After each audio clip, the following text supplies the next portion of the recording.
हरे कृष्णा। भगवान श्री चैतन्य महाप्रभुर कृपाয়, श्रीमान नित्यानंद प्रभुর कृपाয়, श्री अद्वैत आचार्य ठाकुরের कृपाয়, गदाधर पंडितेर कृपाয় এবং শিবাস পণ্ডিতের কৃপায় আপনারা ভালো আছেন। ভগবান কৃষ্ণচন্দ্র এই জগতে এসেছেন জগৎবাসীকে কৃপা করার জন্য, পঞ্চতত্ত্ব এসেছেন জগৎবাসীকে কৃপা করার জন্য। তাই আপনাদের কৃপা করার জন্য আজ আমি পুত্রদা একাদশী নিয়ে আলোচনা করব। এই পুত্রদা একাদশী কবে করবেন, কিভাবে করবেন এবং পালন করার ফল কি, সেটি সুন্দরভাবে আপনাদের কাছে আমি উপস্থাপনা করার চেষ্টা করব। আপনারা মন দিয়ে শ্রবণ করবেন। গুরু বৈষ্ণবের চরণ কমল আমি স্মরণ করে আমি সে কথা বলার চেষ্টা করব। তাই সকলে একবার বলুন, হরে কৃষ্ণ কৃষ্ণ কৃষ্ণ হরে হরে, হরে রাম রাম রাম হরে হরে। জয় শ্রীমান চৈতন্য মহাপ্রভু কি জয়। এই পুত্রদা একাদশী এই বছর করবেন জানুয়ারি মাসের 10 তারিখে, শুক্রবার, আর পালন করবেন 11 জানুয়ারি শনিবার 6:20 থেকে 8:23 মধ্যে। ঠিক আছে? এই পুত্রদা একাদশী খুব সুন্দর মাহাত্ম্য আছে। এখন কেউ প্রশ্ন করতে পারেন, প্রভু আমার তো পুত্র বা কন্যা লাভ হয়ে গেছে, আমার কি এই পুত্রদা একাদশী করার প্রয়োজন আছে? আমি বলবো, পুত্রদা একাদশী করবেন এই কারণে, কৃষ্ণ ভক্তি লাভ করার জন্যে, আর আপনার পুত্র সন্তান যাতে আরো সুন্দরভাবে তারা বড় হয়ে ওঠে, তাদের পারমার্থিক কল্যাণের জন্য পুত্রদা একাদশী পালন করুন। ঠিক আছে? আর যাদের হয়নি তারা তো পুত্রদা একাদশী খুব মনোযোগ সহকারে, ভক্তি সহকারে করুন, আপনাদের পুত্র অবশ্যই লাভ হবে। শাস্ত্রের কথা কখনো মিথ্যা হয় না। আমার আগের ভিডিওতে, মানে আগের বছরে, আমি এই পুত্রদা একাদশীতে আমাকে একজন প্রশ্ন করেছিলেন যে আমাদের যে কপালে লেখা আছে সেই ভাগ্য কি পরিবর্তন করতে আমরা পারবো? আমি বললাম, ব্রহ্মা তিনি বিধাতা, তিনি আমাদের প্রত্যেকের কপালে ভূমিষ্ঠ হওয়ার আগে কপালে লিখে যান। কিন্তু ব্রহ্মা নিজেই ব্রহ্ম সংহিতাতে 54 নম্বর শ্লোকে তিনি উল্লেখ করেছেন, পঞ্চম অধ্যায় 54 নম্বর শ্লোকে, কর্মাণি নির্দহতি কিন্তু চ ভক্তি ভাজান। কর্মাণি মানে সমস্ত কর্মের ফল, মানে অশুভ কর্মের ফল আপনি নষ্ট করতে পারবেন, নির্দহতি নষ্ট করতে পারবেন, কিন্তু চ ভক্তি ভাজান শুধুমাত্র ভক্তি করার ফলে। তাই কৃষ্ণ এবং ভগবান রামচন্দ্র এবং ভগবান কৃষ্ণচন্দ্রের প্রতি যদি আপনি ভক্তি করবেন, সাধু গুরু বৈষ্ণবের কথা শ্রবণ করবেন, তাহলে আপনার কপালে যেটা লেখা আছে ওটাকে আপনি সম্পূর্ণ নাশ না করলেও একবারে তাকে ছোট করে দিতে পারবেন। যেমন শ্রীল প্রভুপাদ একবার তিনি সবজি অমান্য করার সময় তার কড়ি আঙুলটা কেটে গিয়েছিল।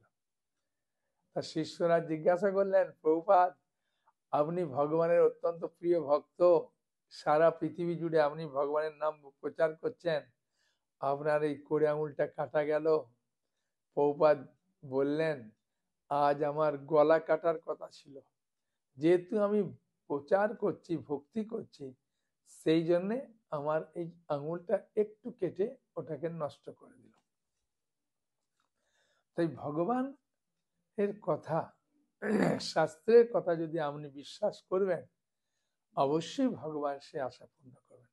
ভগবদ গীতায় ভগবান স্বয়ং বলেছেন, অষ্টাদশ অধ্যায়ের 66 নম্বর শ্লোকে, সর্বধর্মান পরিত্যজ্য মাম একম শরণং ব্রজ অহং তং সর্ব পাপেভ্য মোক্ষয়িষ্যামি মা শুচ, কোনো দুশ্চিন্তা করো না, তোমাকে সমস্ত পাপ থেকে মুক্ত করবো। তাহলে কর্মের ফল নষ্ট করছে। হ্যাঁ, সেই জন্যে কর্মের ফল আপনি নষ্ট করতে পারবেন যখন আপনি ভক্তি করবেন। এবং আপনাদেরকে বললে আপনারা বিশ্বাস করুন, আমি আগের ভিডিওতে বলেছিলাম, যারা আমার কাছ থেকে ভাগবত নিয়ে পড়েছেন কাদের কাদের সন্তান হয়েছে। কারণ শ্রীমদ্ ভাগবতমে ৪র্থ স্কন্ধে 23 অধ্যায়ে 33 নম্বর শ্লোকে স্পষ্ট করে উল্লেখ আছে। কি উল্লেখ আছে আমি দেখে দেখে পাঠ করে আপনাদের শোনাবো, আপনারা শ্রবণ করুন। হ্যাঁ, কত সুন্দরভাবে সেখানে উল্লেখ করছেন।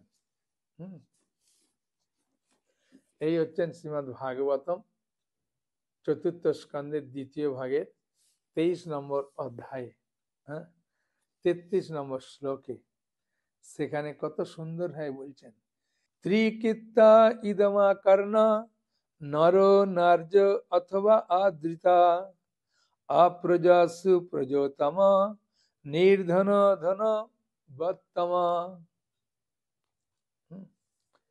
এই শ্লোকের মানে হচ্ছে, স্ত্রী পুরুষ নির্বিশেষে গভীর শ্রদ্ধা সহকারে পিতু মহারাজের এই কাহিনী শ্রবণ করলে পুত্রহীন বহু পুত্র লাভ করবেন এবং নির্ধন ব্যক্তি ধনী শ্রেষ্ঠ হবেন। অনেক ভিডিওর মধ্যে একটা ভিডিও আপনাদেরকে দেখাবো।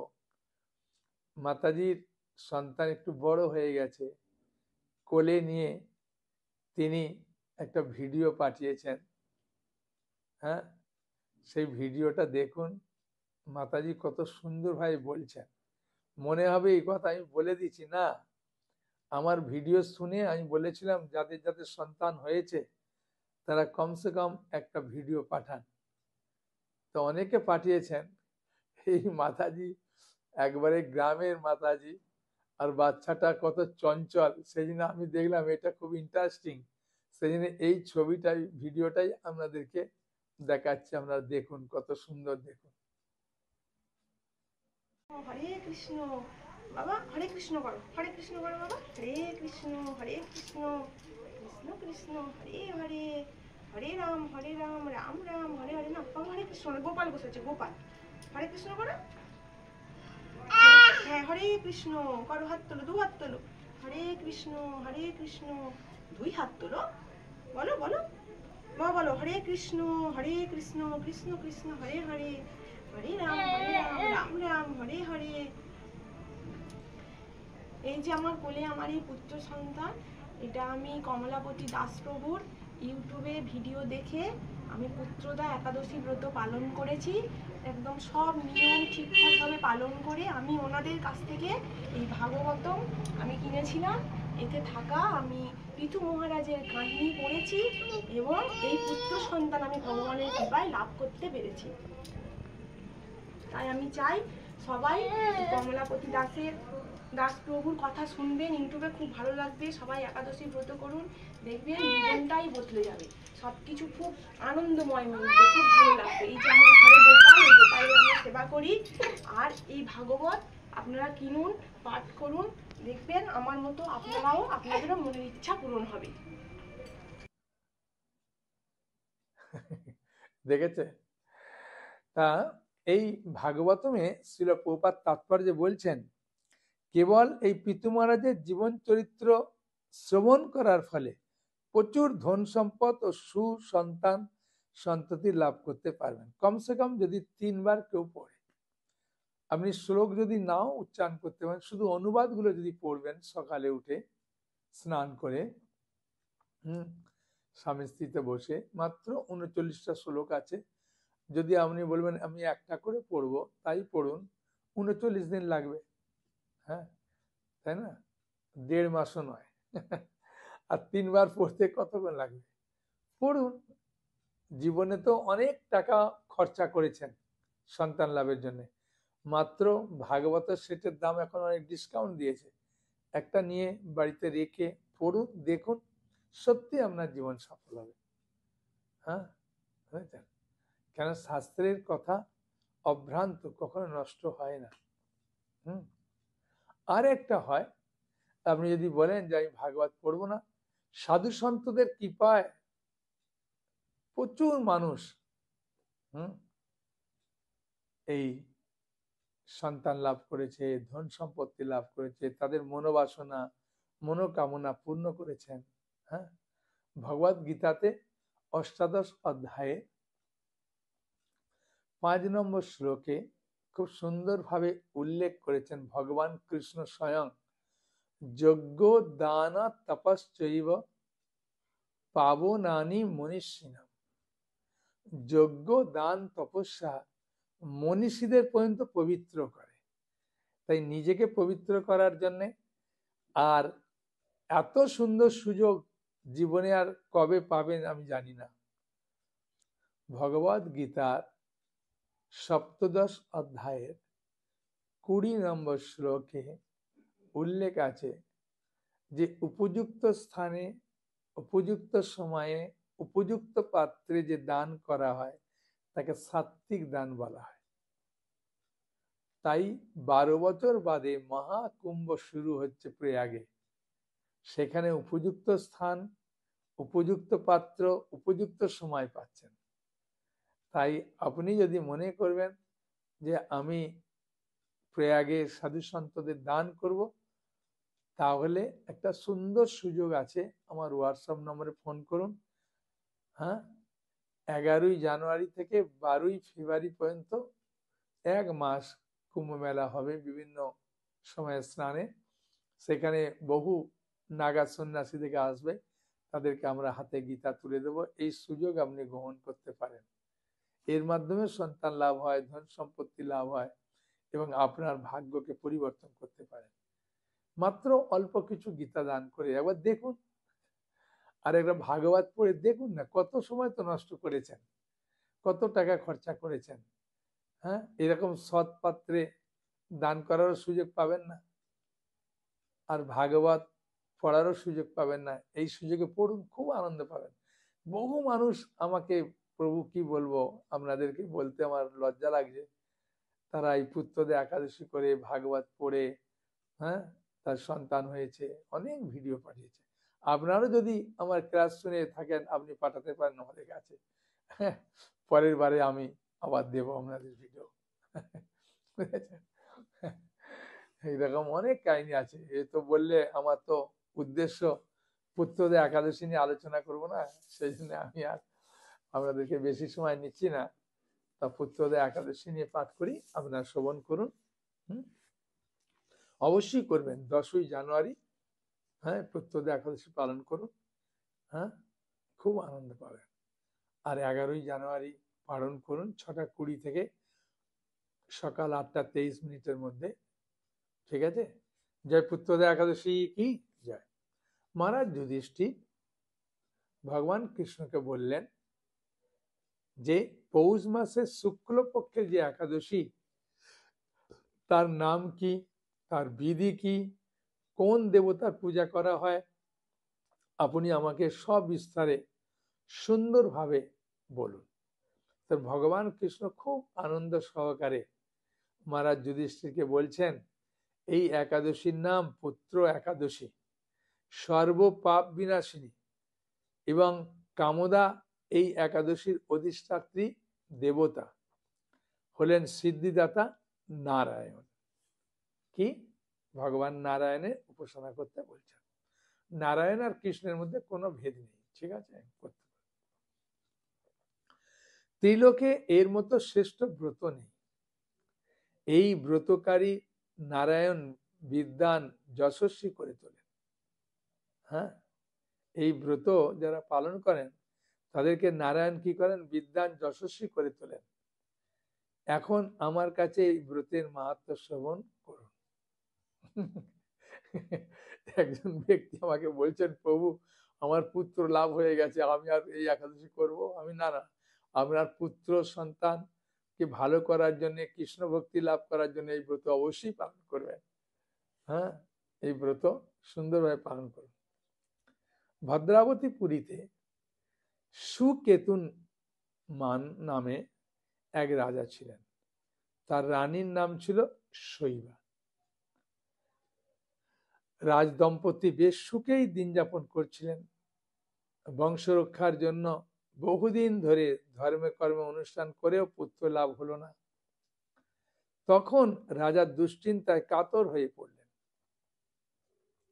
তাই সকল ঐশ্বর্যবান হয়েও পুত্রহীন রাজার মনে কোনো সুখ ছিল না।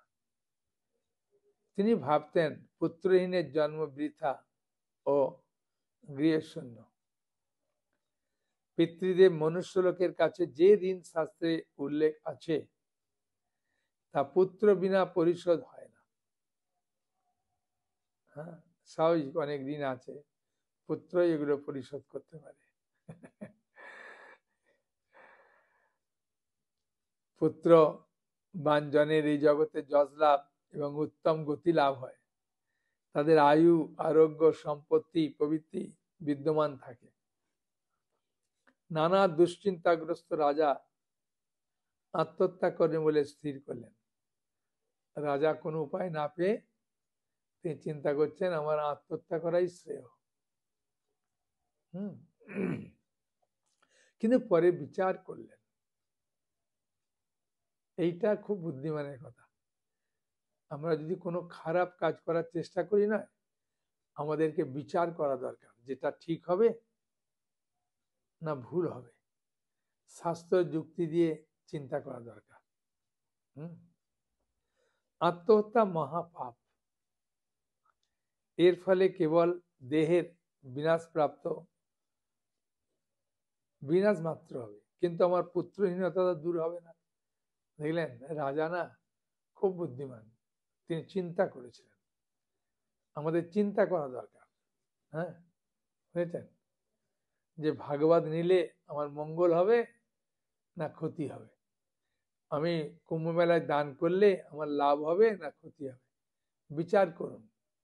চৈতন্য চন্দ্রের দয়া করো বিচার, বিচার করিলে চিত্তে পাবে চমৎকার। এই চমৎকার পাবেন তখনই যখন আপনি বিচার করবেন শাস্ত্র যুক্তি দিয়ে। তাই রাজা বিচার করেছেন, তা এখন আনন্দের পথ পাবেন। দেখুন, তারপর একদিন রাজা নিবিড় বনে গমন করলেন। বন ভ্রমণ করতে করতে দ্বিপ্রহর অতিক্রান্ত হলে রাজা ক্ষুধা তৃষ্ণায় অত্যন্ত কাতর হলেন। এদিক ওদিক জলাদির অনুসন্ধান করতে লাগলেন। তিনি চক্রবাগ, রাজহংস, নানা রকম মাছ পরিপূর্ণ একটা মনোরম সরোবর দেখতে পেলেন। হ্যাঁ, যখন আমরা চেষ্টা করব ভগবান আমাদেরকে সাহায্য করবেন, কারণ ভগবান আমাদের অন্তরে আছেন। আর ভগবান আমাদের অত্যন্ত শ্রীত, বুঝেছেন, অত্যন্ত শ্রীত। খুব সুন্দর একটা কাহিনী সময় থাকলে বলবো। বুঝেছেন।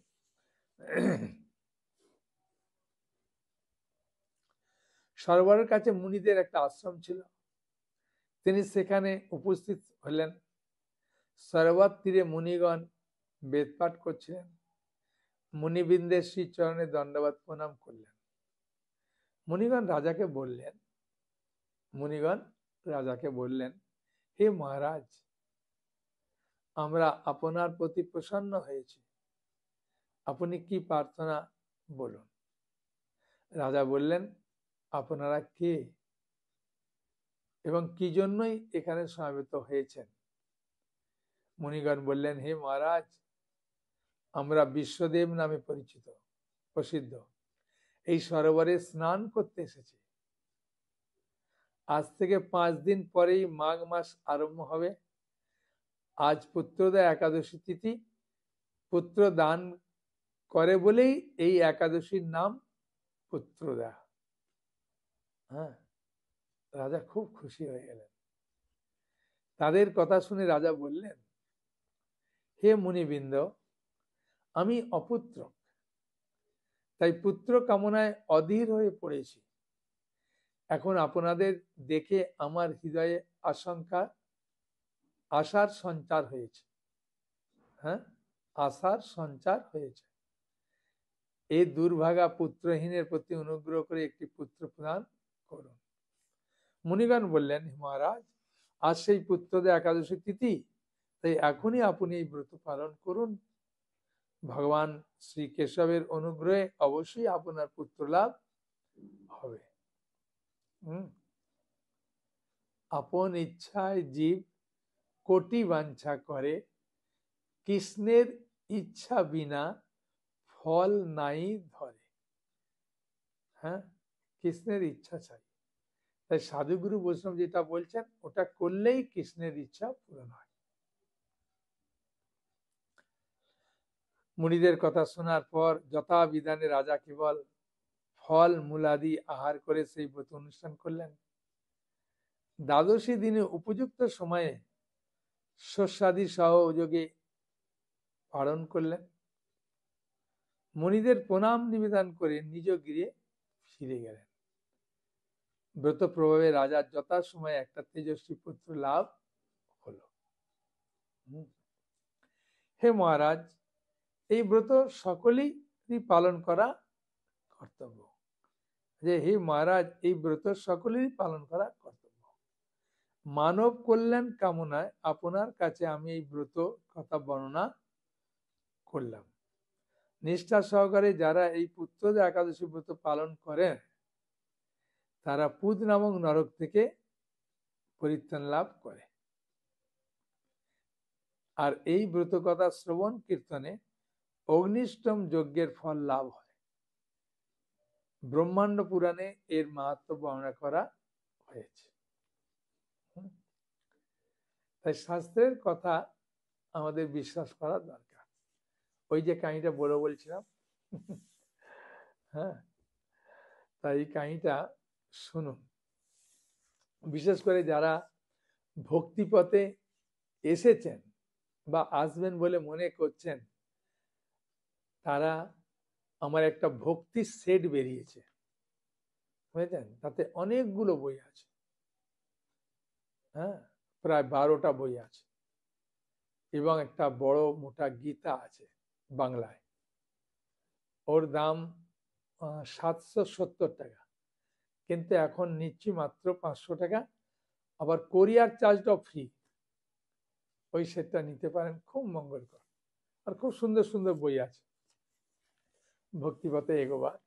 হ্যাঁ, আপনি নিয়ে দেখতে পারেন। এখন ওই কাহিনীটা বলি। একজন ভক্তি করতে এসে কিছুদিন করার পরে তার যখন কাজ সফল হচ্ছে না, সে ভক্তি টক্তি ছেড়ে দিয়েছে। ছেড়ে দিয়ে ভগবানকে গিয়ে বলছেন যে, প্রভু, আপনি তো আমার কোনো আশাই পূর্ণ করলেন না। আপনি যে আমাকে ভালোবাসেন তার কোনো প্রমাণও পেলাম না। সেই জন্য আমি ভক্তিপথ ছেড়ে দিলাম। মৃত্যুর পর ভগবানকে আবার এই প্রশ্ন করছেন। ভগবান বলছেন, চলো একটু ঘুরে আসি নদীর পাড়ে। চলুন। গেছে, যাওয়ার পরে দেখছেন যে দুজনের পায়ের ছাপ আছে। তো বলছে, এ কার? তা বলছে, দেখছো ধ্বজা থেকে, রথ থেকে? বলছে, হ্যাঁ, এটা আমার পায়ের চিহ্ন। আর এটা এটা তোমার পায়ের চিহ্ন। বললো, তাই? হ্যাঁ। বলছে, প্রভু, কতদূর হেঁটেছি? চলো। তো যাচ্ছে, যেতে যেতে দেখছে ওর পায়ের ছাপ নেই, ওই ভদ্রলোকের পায়ের ছাপ নেই, খালি ছাপ আছে কার? ভগবান কৃষ্ণের। তখন কৃষ্ণ বলছেন, দেখো এখানে পায়ের ছাপ পাচ্ছ না? হুম, না। বলছে আমার পায়ের ছাপগুলো একটু দাবানো আছে, দেখতে পাচ্ছ? বলছে হ্যাঁ। তখন তোমাকে কোলে করে আমি নিয়ে যাচ্ছিলাম তোমার কষ্ট দেখে, তা তুমি আমার প্রতি অবিশ্বাস করলে, তাই আমি এখান ছেড়ে চলে গেছি। কিছুক্ষণ বাদে বলছে এটা পায়ের ছাপ কার? বলছে আমার। তারপর তুমি চলে যাচ্ছ, দেখো আমার সেখানে পায়ের ছাপ আছে? বলছে না।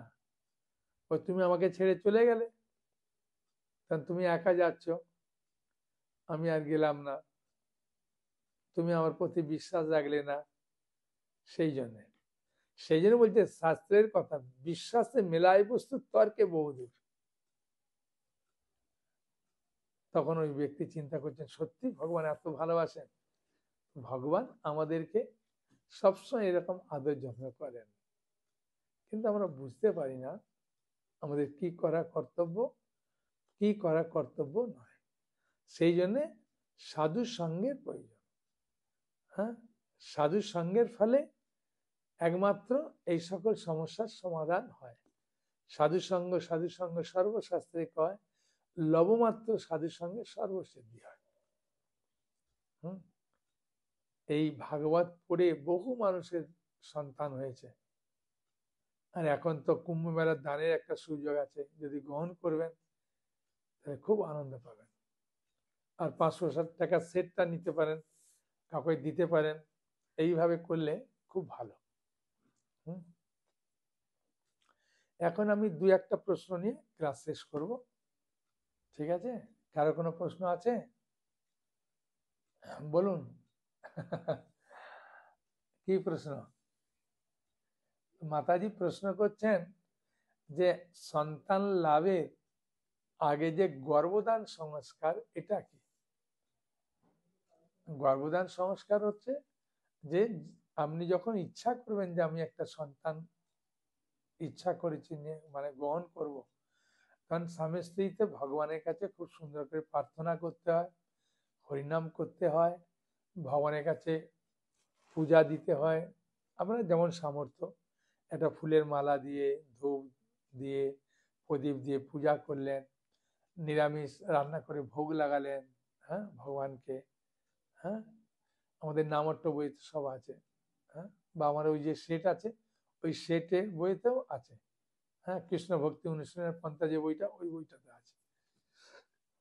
ভগবানকে ভোগ লাগালেন, ভগবানের কাছে প্রার্থনা করলেন যে প্রভু আমাদেরকে একটা সুসন্তান প্রদান করুন।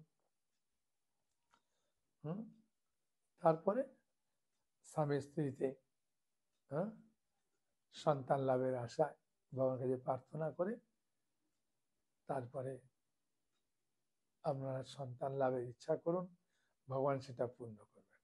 সেটাকেই গর্ভদান সংস্কার বলে। হ্যাঁ, সেই জন্যে ভগবানের কাছে প্রার্থনা করাটা খুব প্রয়োজন। একজন আমাকে প্রশ্ন করছেন, এক জায়গায় বলছিলাম, বলতে গিয়ে বলছেন প্রহ্লাদ মহারাজ এত বড় ভক্ত হলেন, ওর বাবা তো অসুর, গর্ভদান সংস্কার করেছিল। আমি বলছি দারুণ প্রশ্ন বললেন তো, সত্যি গর্ভদান সংস্কার করেনি, কিন্তু উনার মা কয়াদু, তিনি যখন হিরণ্যকশিপুর মন্দার পর্বত থেকে তপস্যা ভঙ্গ করে ফিরে এসে কয়াদুর সঙ্গ করছিলেন, তখন কয়াদু খুব বুদ্ধিমতী, তিনি জিজ্ঞাসা করলেন কি জন্যে তোমার ধ্যান ভঙ্গ হয়েছিল?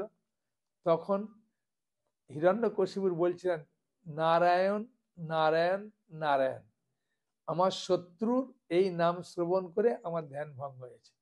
কিন্তু শত্রু কথাটি বলেনি। যখন কয়াদুর গর্ভে হিরণ্যকশিপুর শক্তি প্রবেশ করছে, তখন নারায়ণ নারায়ণ নারায়ণ 3বার নাম উচ্চারণ করেছিলেন।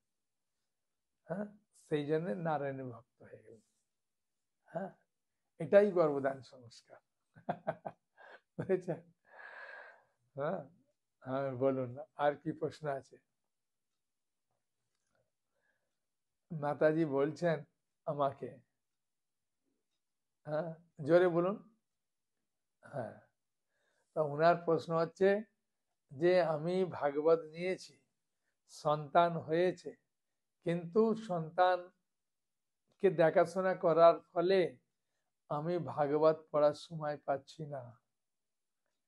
ঠিক আছে, ভগবান আপনাকে সন্তান দিয়েছেন, সন্তানের সেবা করুন, আর হলেও একটা করে শ্লোকের অনুবাদ পড়ুন, ঠিক আছে? হ্যাঁ, পড়ুন, নাহলে যখন সন্তান ঘুমাবে তখন একটু পড়ে নেন। হ্যাঁ, ঠিক আছে, কোনো অসুবিধা নেই। সপ্তাহে না হলে একদিন দুদিন পড়ুন। আর কি প্রশ্ন বলুন। হুম,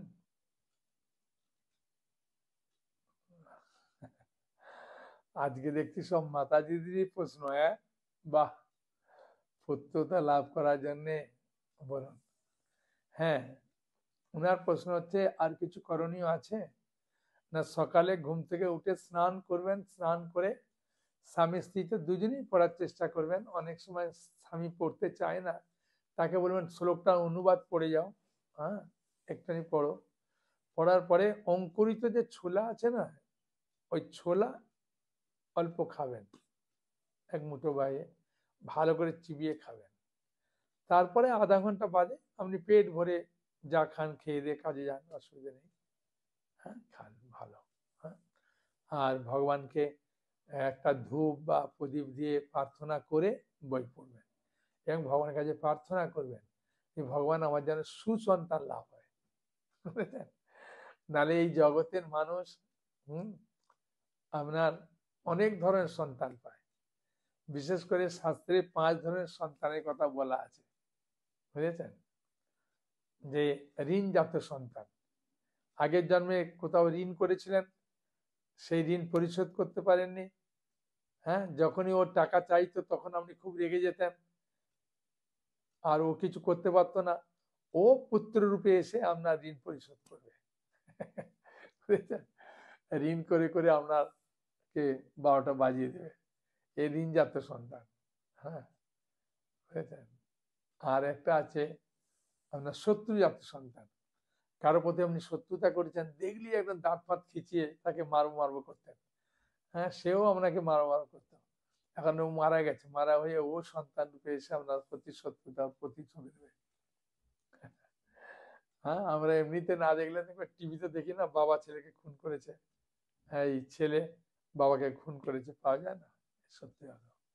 আর একটা যে দুষ্কর্মজাত সন্তান, মনে করেন আপনি কোনো জন্মে কোনো এমন একটা খারাপ কাজ করেছেন যাতে বাবা মার খুব অসম্মান হয়েছে, আর সেই লোককে দুষ্কর্ম করে খুব তাকে মানে শাসিয়েছেন যে তুই আমার কি করবি, ও পরিচয় দিতে পারেন, ও সন্তান রূপে এসে এরকম দুষ্কর্ম করে আপনার বদনাম করবে।